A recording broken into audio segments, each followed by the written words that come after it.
Welcome to Financial Issues, where we join reality with truth, helping you make the most of your money by honoring God with your investments. Now listen in as we give you the practical tools and advice you need to become a biblically responsible investor.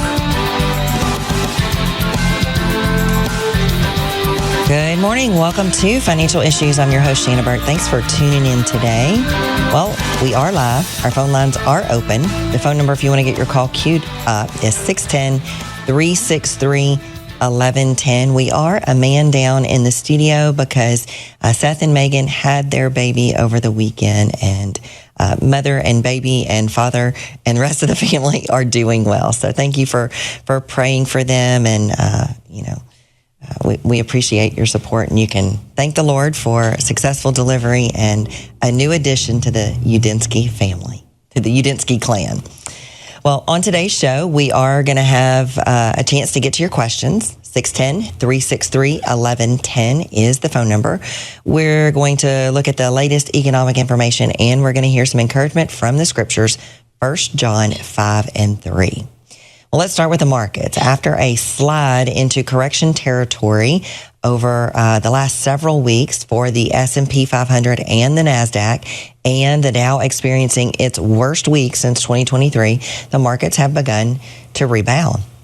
So if you are a partner, you can check out our partner commentary that has been updated for more details about what's happening in the markets and the economy and the areas where we see pockets of opportunity to exist. Trump and his cabinets and his advisors are all being asked on a regular basis about whether or not we're going into recession. They somehow think that, I guess, Trump and his team have a little red recession button that they can push or choose not to push, but they're weighing in on a regular basis. Treasury Secretary Scott Bessent on Sunday didn't rule out a possibility of a recession during an interview with NBC's Meet the Press.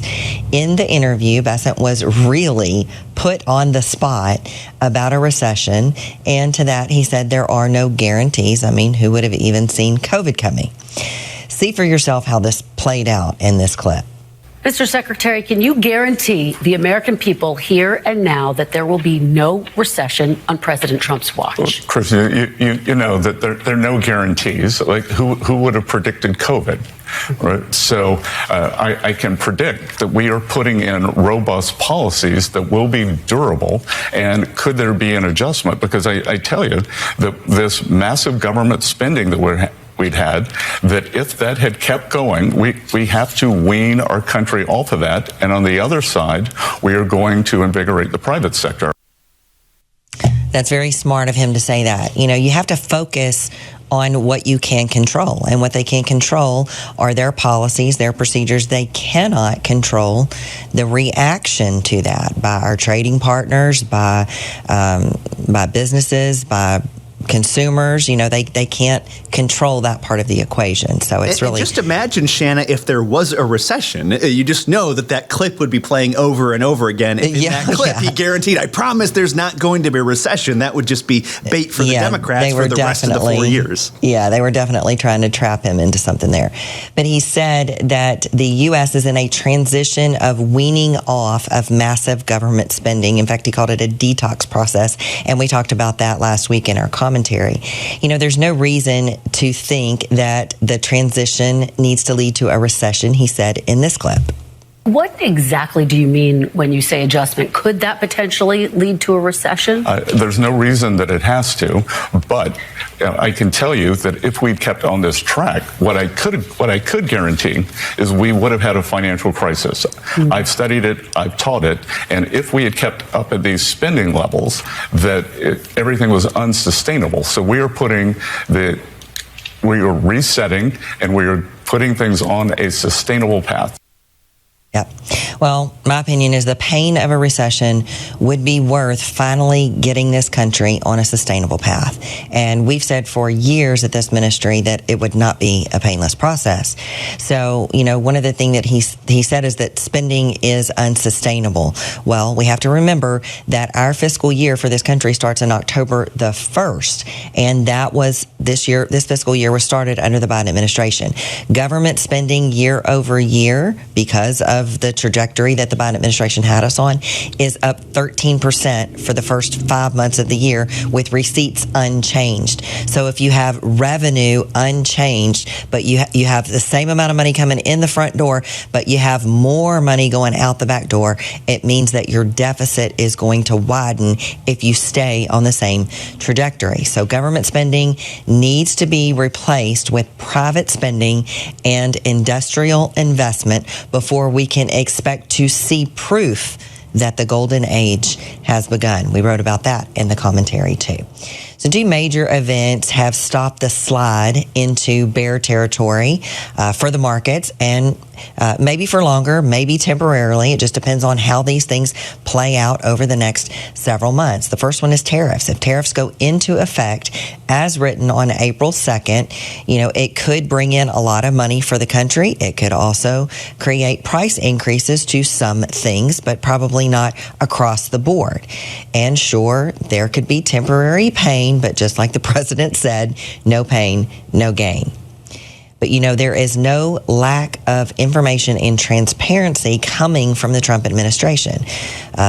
Scott Bessent, Hassett, Lutnick, Trump himself, and even Rubio are in front of the camera every single week on multiple news outlets. So Bessent said that countries are dropping tariffs. The treasurer, the U.S. Secretary of the Treasury told NBC's Meet the Press on Sunday that some of the U.S. trading partners are already wanting to drop their tariffs before Trump's reciprocal tariffs begin on April 2nd. He said, we're already seeing some of the worst offenders come down. Here's what else he had to say. Already now, we've seen some of our most imbalanced trading partners come forward and want to drop their tariffs.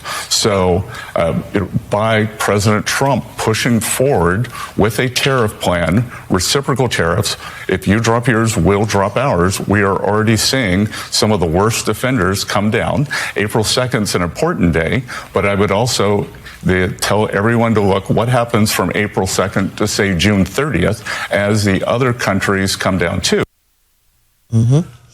Marco Rubio echoed that same notion, and he said that the new trade deals could come. He reiterated on Sunday that the goal of the Trump's tariff plan is to balance trade relations. He said that the goal is to reset the baseline.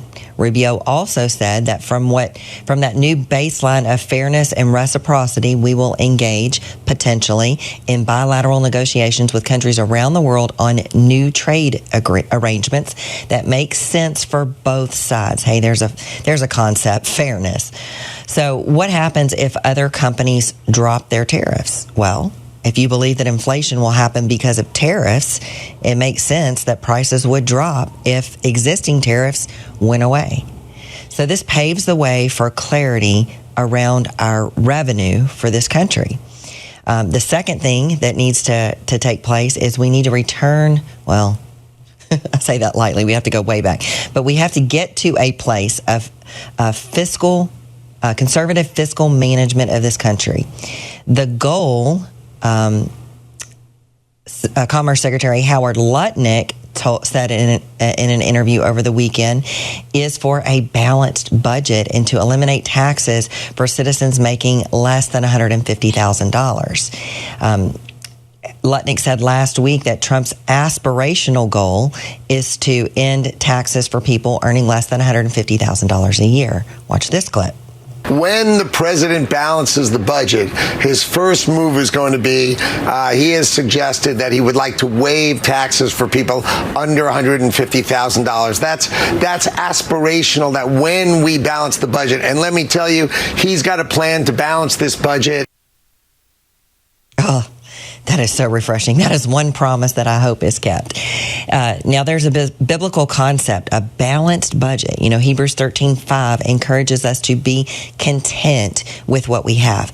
Being content with what we have means that you don't spend money that you don't have on things that you can't afford. But Trump cannot do this alone. Congress controls the purse strings. So here's your call to action. If you have a Democratic representative in Congress, call them, write them, email them, do whatever you have to do.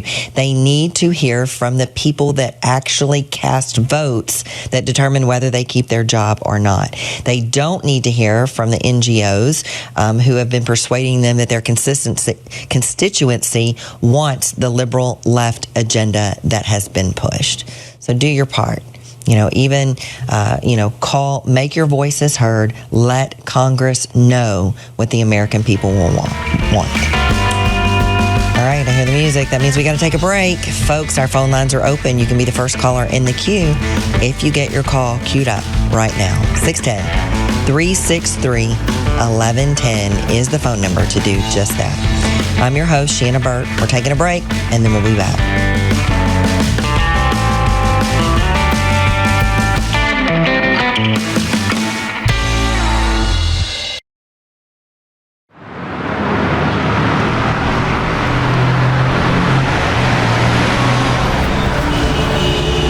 Navigating through investment options can be challenging, especially when you're determined to uphold your God-given values. Every dollar you invest is a vote for the world that you want to live in. Let your values guide your investment decisions and help to shape the culture in which we live. Become a beacon of light and pave the way with biblically responsible investing. Timothy Plan, where faith and finance collide. Before investing, carefully consider the fund's investment objectives, risks, charges, and expenses of the investment company. This and other important information can be found in the fund's prospectus. To obtain a copy, visit timothyplan.com or call 800-846-7526. Read each prospectus carefully before investing. Investing involves risk, including the potential loss of principal. Kids need the hope of Jesus. There's so much loneliness, brokenness, isolation, and bullying. Now you and we have the opportunity to do exactly what Jesus said, to go and make disciples, right where they are, right inside their public school. The Lord has been building the impact of Crossroads Kids Club, and we ask for your help to pursue a vision of greater national expansion. To join us, visit reachOurschools.com. That's reachOurschools.com. If a woman sees her baby on ultrasound, it doubles the likelihood that she'll choose life. On top of that, we share the gospel of Jesus Christ with her. This is why you should support preborn. Then they sat me down. If you were to die today, do you think you would go to heaven? And I was like, no. Keeping the child was my first stepping stone. And ever since then, God has cleaned me up from the inside out. Help support women in need. Go to preborn.com/FISM. Securities offered through G.A. Reppel & Company, a registered broker-dealer and investment advisor, member FINRA and SIPC. Opinions expressed by Shanna are hers alone and are for informational purposes only and do not necessarily represent those of G.A. Reppel or the outlet on which you are listening. You should consider how the information applies to your situation prior to personally implementing it and consult any financial professional you work with to make sure it's applicable to your financial plan. Welcome back to Financial Issues. I'm your host, Shanna Burt. Our phone lines are open. If you've got questions or you want to weigh in about the things that we just talked about the Financial Issues Partnership, if you've got questions about those kind of things, especially if they relate to biblically responsible investing, we love to talk about how our ministry helps you to defund darkness with our biblically responsible strategy, where we screen out the companies in corporate America that are using shareholder dollars to fund ungodly agendas like abortion, pornography, the LGBTQ agenda, and things that grieve the heart of the Lord. We help you to avoid investing in those companies that would then use your money or God's money that you're investing to fund those ungodly agendas. 363-1110 is the phone number if you want to weigh in on any of those things. Well, speaking of our partners, on Wednesday, March the 26th, that's next Wednesday, a little more than a week from today, we are finally launching the new Financial Issues website. Hard to imagine it's finally happening, Shannon. Finally, yes. You should have gotten an email over the weekend about the website and some of the features. There's an FAQ page. We're going to be offering new support. I'm really excited about the website. When I first stepped in after Dan went home to be with the Lord and started working with the current website, man, it was a challenge. So, there were a lot of things, and, I had the benefit of being a partner for years already, using the website on a regular basis, using the portfolio tracker, and we really saw a need for things to improve there, not only for the back end that we were using to try to get information to you, but to make things a little bit more, a little less clunky and a little bit more user friendly. So I believe that we have achieved success on this. We've had a great team working on it, lots of people doing things behind the scene. And it's just been a great team effort, and we're glad that it's finally rolling out on March the 26th. So we've got a lot of new features. We've got an updated design. It looks a lot sleeker. There's a lot less clutter on some of the page. All the great information is still there, but it's organized in a better way. It's more user-friendly. There's a great new partner hub that will give partners easy access to the tools that you use the most. There's a searchable and sortable, updated, new and improved portfolio tracker. Now, it still has the basic bones of the old portfolio tracker and does the same great work of helping you to manage your asset allocation. That is the whole purpose of the tool, is that it helps to manage your asset allocation, because, you may have some great tools on your brokerage site. You may be able to see cost basis, and you may be able to see performance and all of those kind of things on your brokerage account, but our strategy is very specific, and so there's nothing that's going to be on your current brokerage site that's likely going to help you figure out how well you are adhering to the strategy that you're following without using our portfolio tracker.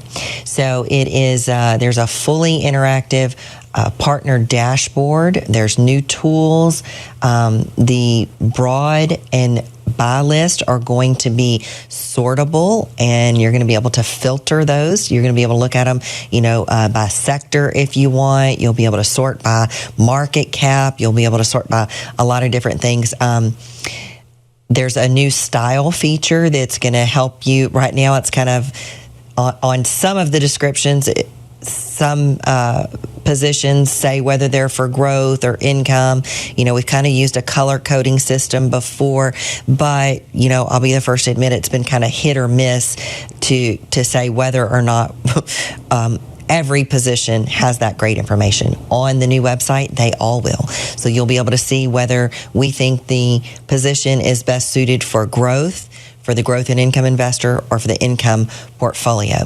You'll also have the subsector, or I believe we're going to call it industry, on the new website. So you'll be able to see how diversified you are within your sector.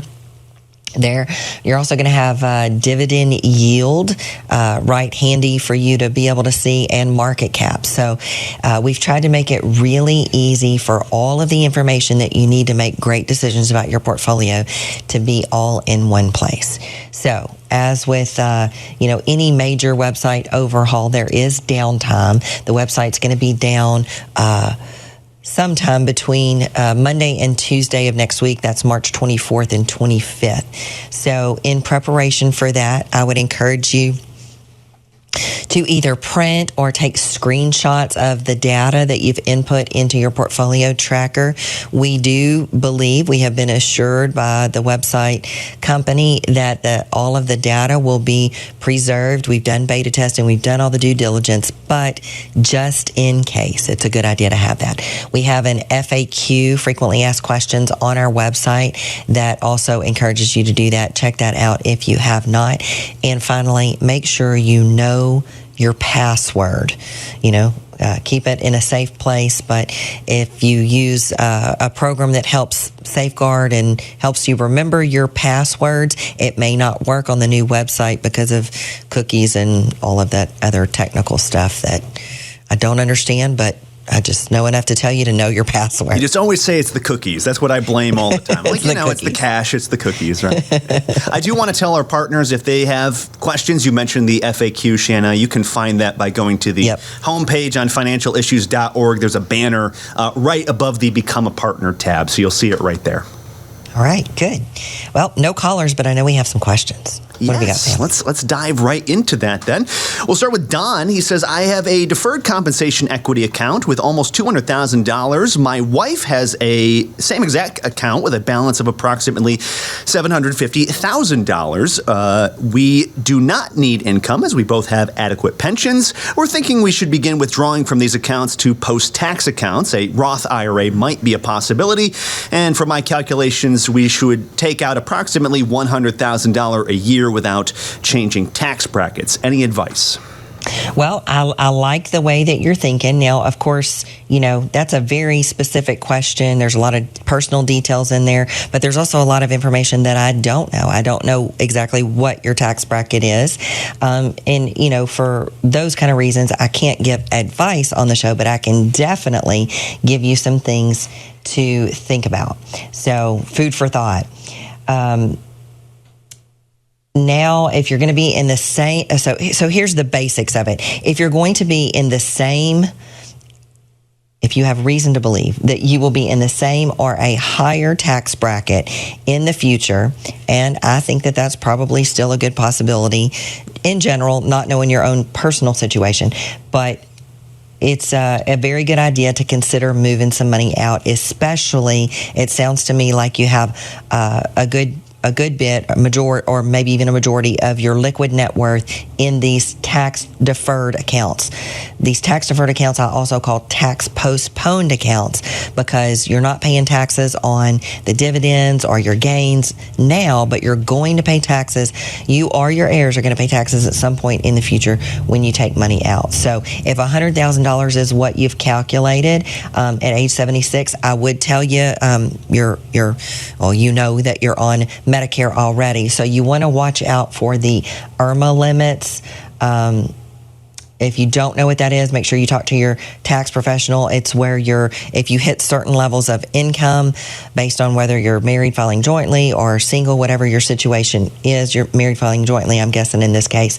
But if you hit certain levels of income, then your Medicare premiums increase. So you wouldn't see it happen right away because it's sort of a delay. It looks back 2 years and goes from that. So watch out for IRMA, and whatever you think you can distribute in a lower rate via QCD, or if you have kingdom beneficiaries. So that money, if you're doing your giving with your IRA, either during your life or at death, you can leave that money in your IRA because you're going to get it out at 0%, and you can't beat 0. Well, folks, let's transition to our stewardship verse of the day, get some encouragement from the scriptures. 1 John 5:3. For this is the love of God, that we keep his commandments, and his commandments are not burdensome. So, this verse really illustrates that true love for God is demonstrated through faithful obedience. We can say that we love God all day long, but that love is really put on display when we demonstrate our love through action by obeying God's commands. True love for God grows when we come to realize that his instructions are given for our good. They are not given as a means of oppressive means of controlling our behavior. So keeping God's commands opens that channel for the flow of love back and forth between ourselves and God. When we obey God because we love him, we experience God's love back to us, because when we do what God says to do, we get what God says we can have. So what does practical obedience look like as it relates to stewardship? How can I display my love for God when it comes to the way that I treat the things that he gave me? Well, I can honor God by by obeying his commands. This means that I avoid investing God's money in companies that support practices that violate or disobey his commands, because if I disobey his commands, it means that I don't really love God. It also means that giving does not feel like a forced obligation. It is a joyful thing to do because we are expressing our love for God and for his children. I can tell you that when someone blesses my children, it blesses me immensely. Loving God means trusting that his financial principles, such as living within our means, being content, saving for our future, all of those things are for our benefit and not an attempt by God to restrict our enjoyment for life. Ultimately, financial stewardship is a way to express our love for God by managing his resources according to his will, knowing that his commands are designed for our blessing, not to be a burden. And that is the message we hope to convey every day as we encourage ourselves and our listeners to defund darkness and fund the light. Our campaign for Crossroads Kids Club ended this past Friday. We ended a little bit short of the goal, but we're leaving it open for another week to try to meet that goal. We would encourage you, take a look at it, see if the Lord lays a burden on your heart to fund that campaign and do so. Well, folks, we've got to take a break, but we're going to be back with more financial issues right after this message. Where's Mima? We found out Shepard's diagnosis when I was about 17 weeks pregnant. We learned that he was going to need a series of surgeries after he was born in order to give him what they considered a normal life. And we weren't sure how this worked. Yeah, very emotional, very, very broken. And as my wife just said, not sure how this worked. And called Samaritan, and they said, you just go have that baby. You leave the rest to us. And just to hear the confidence on the other end of the phone of this is not something that you need to be concerned about at all. You focus on the health of your family, the health of your baby, and we will walk with you every step of the way.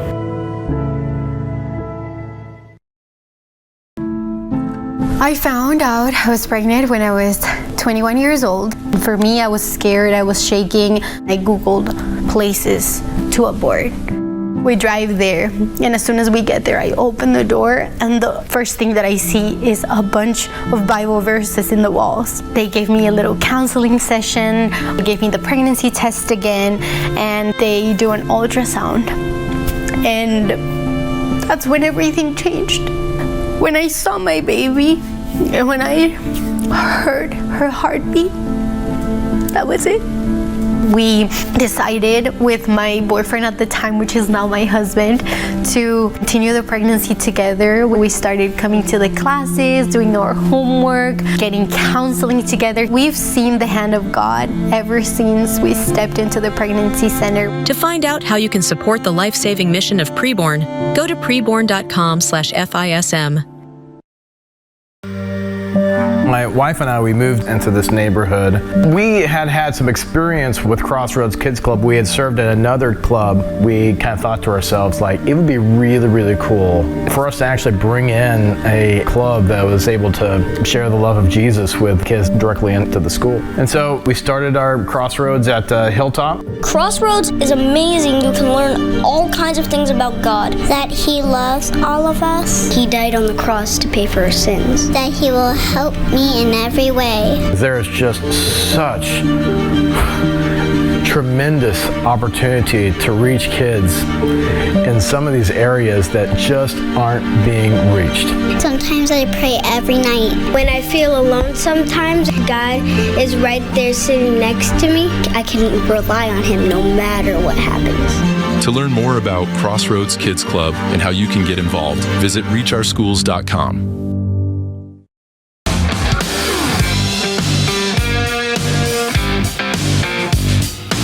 Welcome back to Financial Issues, everybody. Great to be here with you today. Hey, look, If you're looking for a good way to fund the light with your investor dollars, you're looking for an organization or a ministry to partner with and help, I'm not going to say financial issues, actually. I'm going to tell you about Preborn. Preborn is doing some amazing work saving the lives of babies as well as spreading the gospel of Jesus Christ. If you're a Christian, I'm not really sure what ministry you could ask for that's better at doing that twofold effort of making an impact in this world around us while also going after the eternal impact for the kingdom to come. So, yeah, you got to check out Preborn. They're doing some amazing things. They saved over 70,000 babies last year from abortion. Just amazing, as well as an additional thousands of mothers and fathers coming to faith in Jesus Christ. Fantastic work that Preborn is doing, but they need our help. They can't do it without us, especially as the landscape of abortion continues to change. So check them out, preborn.com/FISM. Again, preborn.com/FISM. Okay, folks, we have a teachable moment today and a really good one, I think an interesting one for us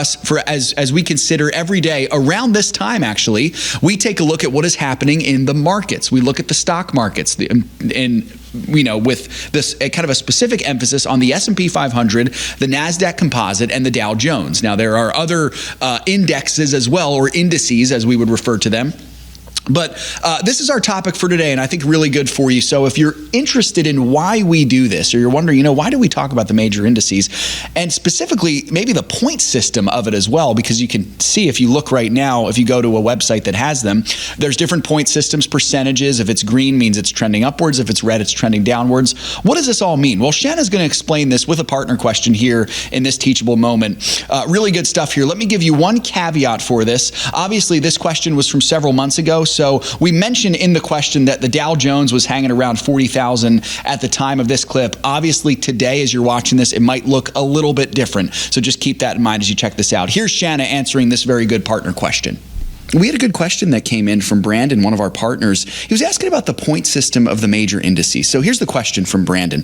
Would you be able to explain more on how the point system works for the major indexes? I understand the concept for the Dow Jones, for example, going up or down a certain percentage, but what does that 40,000 or so points represent? I know, Shannon, the Dow Jones has been hanging right around that 40,000 number. What does it mean that the NASDAQ, the Dow, and the S&P 500 have vastly different point totals? So what's some insight you can give Brandon here, Shanna? Yeah, so I'll kind of go over the basics of it. Sure. I think it's good to have a foundational explanation, but, at the end of the day, it's just, all of the indices give us direction on which ways the markets are moving in general. So to kind of break it down, the Dow Jones is calculated using what's called a price-weighted formula that involves the following steps. Number one, they sum up the prices of all 30 companies in the index. So that's an important key component of it. The Dow is made up of only 30 companies that are supposed to represent the economy, the broad economy, but 30 stocks really represent that broad of an economy. Then you divide that sum by what's called the Dow divisor, which is a number that is regularly adjusted for stock splits. So it's kind of like pi. 3.14 or something like that. 1415. Megan knows all that stuff. She's a math whiz. I'm not. Right. So the Dow divisor, if you want to crowd your brain with more useless information, is 0.15172752595384. So there you go. And I didn't memorize that. I have it written down. So. No, that was memorized, Shanna. I know it. So this means that for every $1 change in the price of a stock in the Dow results in a 6.59 point movement in the Dow Jones. So all that to say, the Dow Jones is price weighted, meaning that stocks with a higher share price have a greater impact on the indice's value. Now, if you listen to the program a lot, you know that stock price alone doesn't really tell you much of anything about a company. So a company with a smaller market cap but a higher share price can have a larger influence on the index than a much larger company with a lower share price. The S&P, now we are getting too far in the weeds. I said I wouldn't. But the S&P is calculated very similarly. The S&P 500 is calculated using what's called a free float market capitalization weighted methodology. So the formula can be expressed as the S&P index is the sum of the market caps of all of the S&P divided by one of those index divisors. So it's the divisor is adjusted for stock splits, special dividends, spinoffs, etc. And that's basically the breakdown of how they're calculated. Yeah, that's good, Shanna. And this is a question that we get a lot. It's good to just be reminded, why do we look at the major indices? We talk about them every day almost. There must be a reason for it. Why do we do that? Right. So they simply give us a standardized measure to gauge which directions the markets are moving, to get an indication, of whether companies are becoming more valuable or less valuable. And, just from a history perspective, too, I've been curious of this also. How long has this been the case that investors have been looking at these three stock indices? It's been for the last century, longer? What's that look like? Well, they all have different inception dates. So, the Dow Jones Industrial Average, which was the very first one. It was first published in 1896 by Charles Dow and Edward Jones. Initially, and it's not the same Edward Jones that the company is named after. So initially, the index included 12 industrial companies because our economy was much narrower at that time. It's grown to over 30 now. Yeah. And what kind of representation do our stock picks have in these major indices? Well, not much. It's very different. So the filters and priorities for inclusion in the S&P 500 are much different than our filters for inclusion for the financial issues strategy. So, for example, the S&P to be in the one of the S&P 500, which are the largest U.S. domiciled companies, stocks traded on the exchange. Number one. And I will tell you this before I give you the criteria, even though it says must be, they break their rules a lot. So it's supposed to be, I'll say it's supposed to be a U.S. company. It's supposed to have a market capitalization of at least $8.2 billion.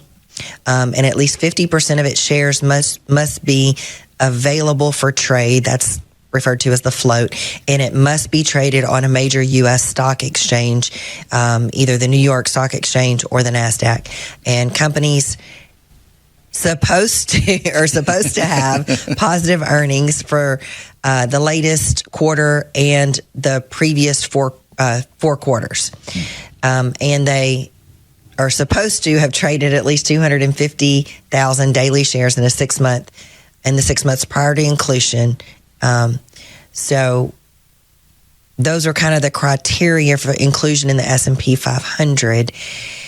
That is not the criteria for our strategy. So it's not a good idea to compare the market to financial issues. And a lot of time the market is a term that gets interchanged for equity investing. And that's, not a good, not comparing apples to apples. So for financial issues, number one criteria is this company funding agendas that are offensive to God? So, that's not even a thought for the way that the world manages things, but it is our first and foremost criteria, because if we're going to invest God's money that we're chosen to manage, we're certainly not going to do it in a company that's going to turn around and use the resources to support something that grieves the heart of the Lord.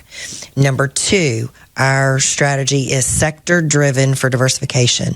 So that's not really the case with the S&P. It's mostly driven by how large a company is, what their share price is, so on and so forth. So that creates an asset allocation that's not conducive for every single investor. So ours is sector driven. We have different age models, and we recommend different allocations to different sectors. The third thing is that it is the third criteria for us is that the company is operating in excellence. So it has to be a leader with strong management, and that was that management was either responsible for the most recent success, or we have really high confidence that the new management is going to continue that pattern of success, or that new management is actually turning around the company. So much different criteria for being included in the market or the S&P. And, that's what a lot of advisors just invest in, is just invest in an index and let it go. Well, we have a little bit different strategy, and you can find out more about that strategy by going to financialissues.org. So, folks, it is good to hear what Shanna had just said there about the major indices. The truth is that, oftentimes on our show, we will look at the major indices and we'll see, okay, what's going on here? Why is the Dow Jones doing this, that, or the other? What's up with the S&P 500? The tech-heavy NASDAQ, always driven by those tech stocks, of course. But again, it's important for us to keep an eye on this without going too overboard about it. You are in this, folks, for a long-term time period, which means you're going to sustain numerous ups and downs in the markets, sometimes very severely, by the way. It's not just like a little balmy day here and there, and then it gets a little stormy. You might be investing through hurricanes in the markets, as it were, so to speak, of course. So it's so important as we look at the major indices, and we will. It's also so important for us to see, okay, we're in this for the long term. This is a long-term strategy, and it's really good for you to just keep remembering that. We're going to hear some more from Shanna Burt later on, and then Sam and I will wrap this up here on Financial Issues. But I appreciate you all joining us today. If you've got questions about this, make sure to put them into the chat as well. We'll do our best to get these questions answered as soon as we can. Of course, if you're a partner, you can use the Ask Shanna portal as well, and you can also use our general question portal. If you go to the website and you're not a partner, just click Contact Us. That'd be a great thing for you to do. More Financial Issues coming up right after this. Stay with us.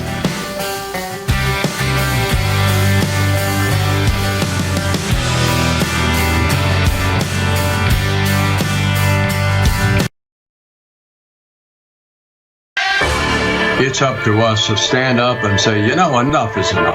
All of this unbiblical stuff that's going on, whether it's abortion or transsexual or LGBTQ, widespread pornography, human trafficking. Bottom line, it's still up to us. If we stop investing in these corporations that are trying to destroy us, sooner or later they're going to wake up. To learn more about biblically responsible mutual funds and ETFs, go to timothyplan.com. If a woman sees her baby on ultrasound, it doubles the likelihood that she'll choose life. And on top of that, we share the gospel of Jesus Christ with her. This is why you should support preborn. The donations that you give actually make a difference. Last year, 59,000 babies were saved because of what you have done with your generosity.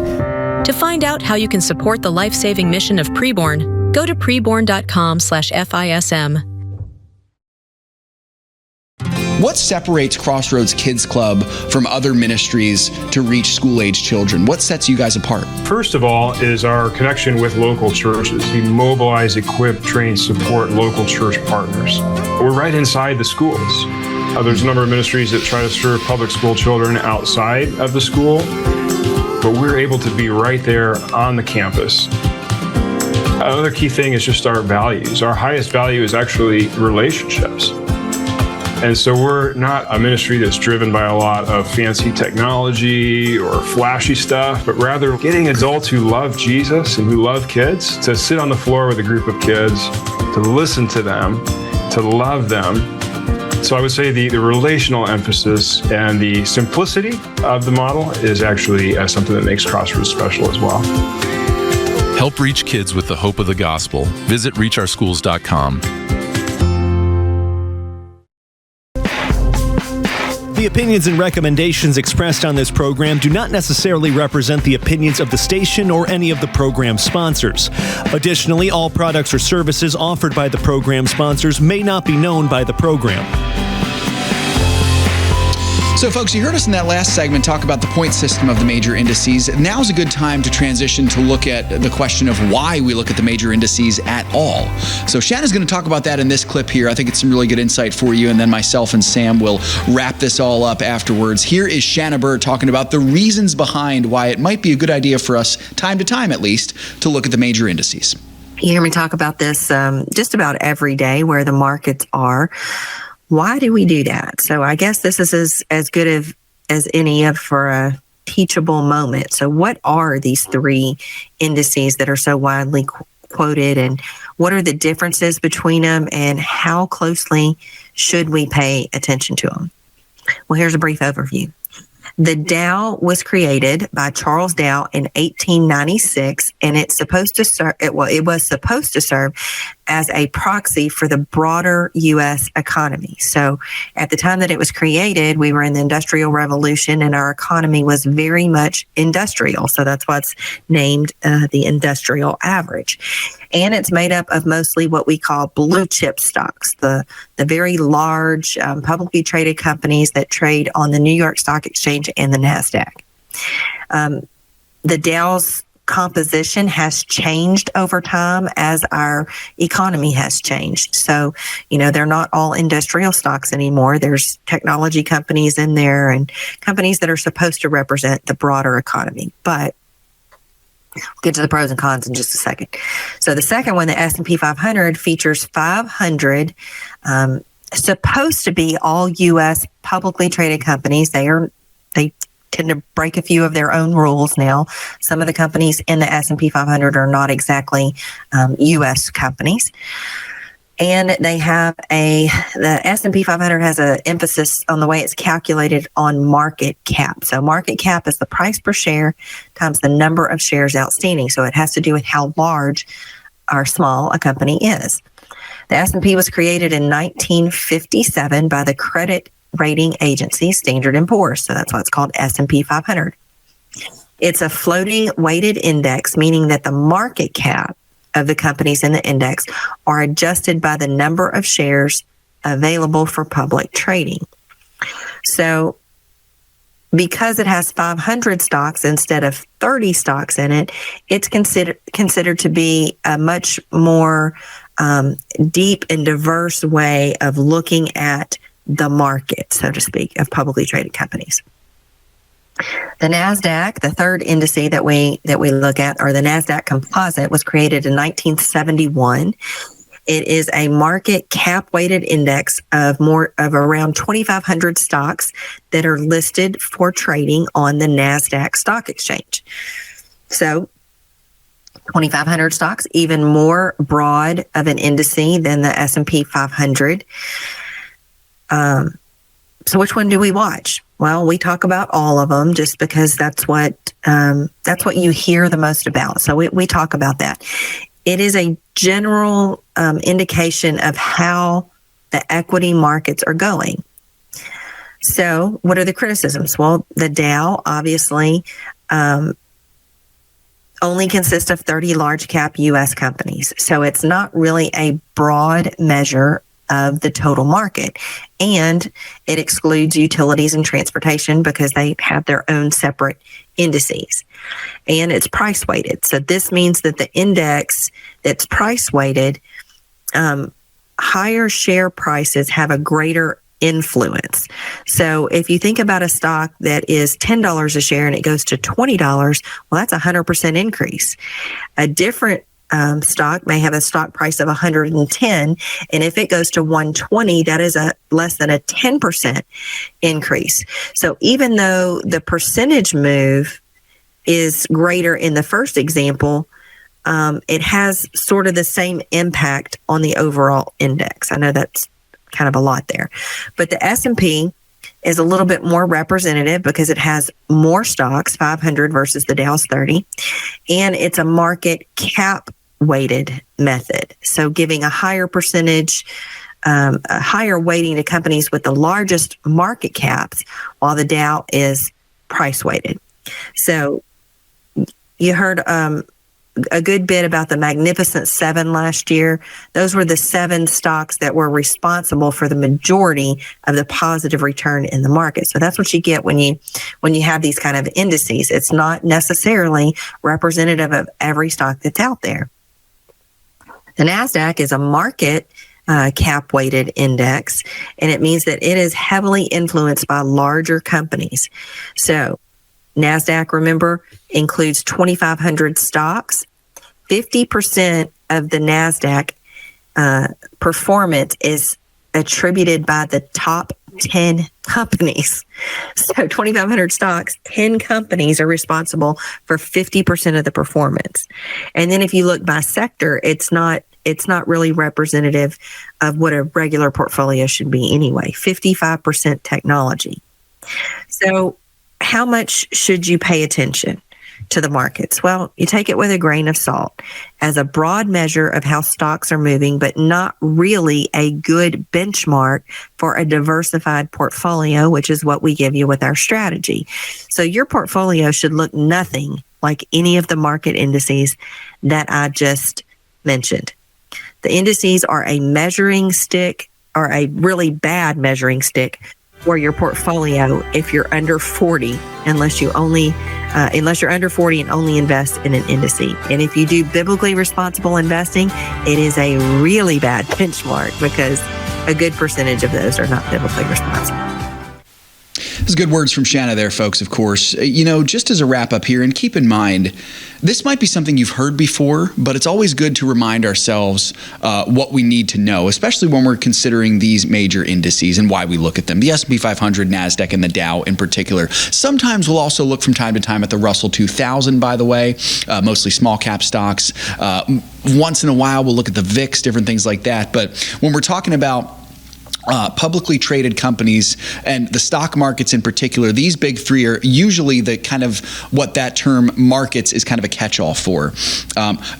Just to add some names to what Shanna had said there, some of the stocks across each of these big three major indices includes the likes of the following. You've got Amazon, Google, Apple, Microsoft, Berkshire Hathaway, ExxonMobil, Johnson & Johnson, Home Depot, Tesla, McDonald's.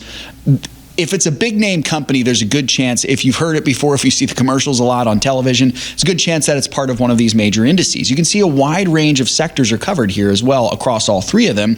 You got tech, consumer, energy, et cetera, all that stuff. And really the thing about this, folks, is the indices give us an indication of how the markets are doing as a whole. If that's the one lesson you could have learned from those last couple clips, that's what it is. It's an indication, it's a snapshot of how the markets are doing on any given day. And generally speaking, we can say, when the major indices are good, when they're doing well, when they're trending positive, the markets as a whole are looking good. Again, it's an indication, but it doesn't always correlate. It's not a perfect correlation. I'll give you an example. In my marriage, if Megan is busying herself with chores, if she's not really engaging with me or talking with me much, that could be an indication that maybe I've done something to make her upset. And maybe I need to figure that out and make amends with her. That's sometimes the case, but it's not always the case. Sometimes she is tired. Sometimes she has a lot to do. Sometimes the kids have made her exhausted. And so while it's an indication, it's not always an exact representation, basically. The lesson there, I think, folks, is to keep an eye on it, but not to have that be your main focus. Your main focus really should be, as an investor, number one, being biblically responsible, honoring God with the money that He's given you. I think number two is long term. It's keeping that long-term outlook where no matter what the markets are doing day to day, you're staying focused, saying, I am not going to worry too much about what's happening in the markets because my intention is to be in this for a really long time. And I'm talking at the very least, the floor is 8 to 10 years. The goal is more like 15. And if you can get beyond that, that's all the better. So in the same way, we use the indices as a guide. They're a guide, they're an indication for what the markets look like. We don't base our entire portfolio on how good or bad these major indices are doing. It's good as part of your study to keep an eye on that. I think it's even better for you, though, just to listen to the show because we will give you those market updates daily on the show. But remember, ultimately, folks, that your best indicator for success, I believe, is godly wisdom. Wisdom that can only be found in the scriptures. Wisdom such as what is said in the book of Proverbs chapter 3 about the person who finds wisdom. It says, blessed is a person who finds wisdom and one who obtains understanding. For her, that is wisdom's profit, is better than gold or silver, and her produce is better than gold. She's more precious than jewels. Nothing you desire compares with her. That's a really, really good benchmark for what we should hit, folks. That if we're striving to achieve wisdom, that's where we're in the right spot. That's where you should put all of your efforts. And that can only be found from submitting to the Lord, trusting Him with your finances, and being willing to be generous and to honor God with it. And if you do that, we believe you'll be very successful. That's not a guarantee that you'll make a lot of money. You might, but you'll be very successful. And you'll hear the Lord say those words, "Well done, good and faithful servant," when your time is up.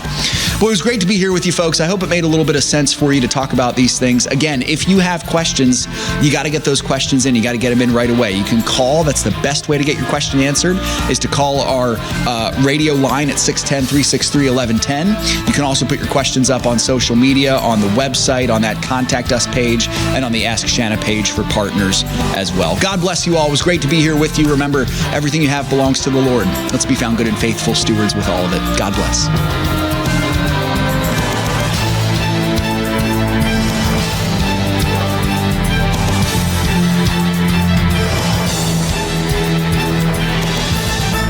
If we ever forget that we're one nation under God, then we will be a nation gone under. Thank you for joining us. This has been an FISM production.